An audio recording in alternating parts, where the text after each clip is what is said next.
Welcome back. It's been 75 years since Jackie Robinson broke baseball's color barrier. As the first black player signed by a major league team, he took the field for the Brooklyn Dodgers in April of 1947. His career forever celebrated in baseball's Hall of Fame. All but forgotten today is the only black teammate Robinson had on that Dodger team in the summer of '47.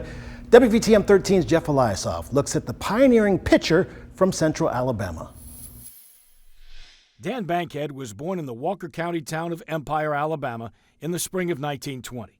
One of 5 superb baseball-playing brothers, Dan was a true star pitcher for his hometown Birmingham Black Barons and then the Memphis Red Sox of the Negro Leagues. Started out in 1940, was an infielder, and real quickly the team realized this guy can pitch.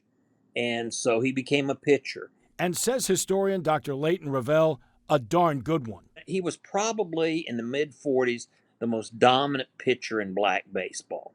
Even compared to fellow Alabamian Satchel Paige. Satchel Paige is probably one of the greatest pitchers to ever live. Started playing in the 20s, was still pitching into the 60s.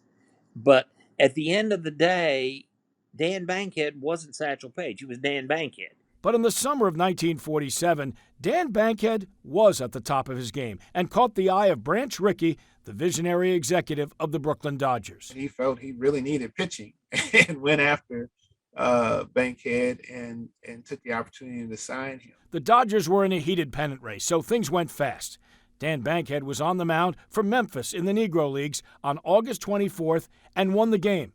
Just 2 days later, he became the first black pitcher in the major leagues, starting for the Dodgers at legendary Ebbets Field in Brooklyn. His debut was a baseball disaster. Bankhead gave up 8 runs and hit a batter in less than 4 innings, punctuated by one shining moment, a rare feat.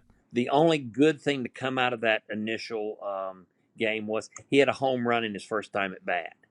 And what a lot of people don't realize is Dan Bankhead, besides being a really good pitcher, was an excellent hitter.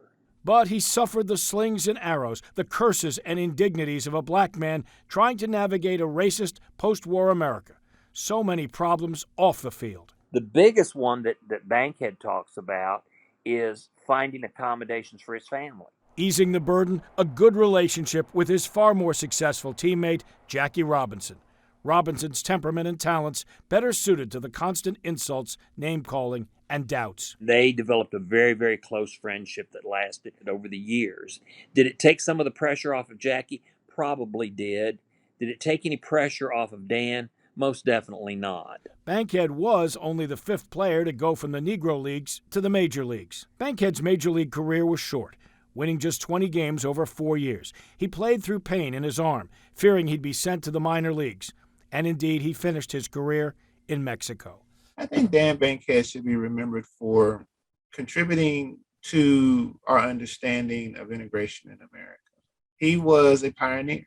He was someone who endured the Negro Leagues in terms of play and uplifting his teammates and others. But had it not been for the Negro Leagues, then you don't have a place to nurture a player like Jackie Robinson.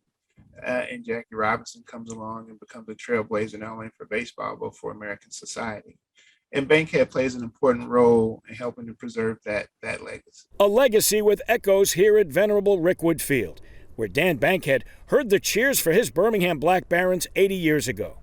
He died at a VA hospital just 1 day before his 56th birthday, but not before he saw the game he loved create opportunities for hundreds of other players, a few managers, and a smattering of executives who looked just like him. One of the black voices of Alabama.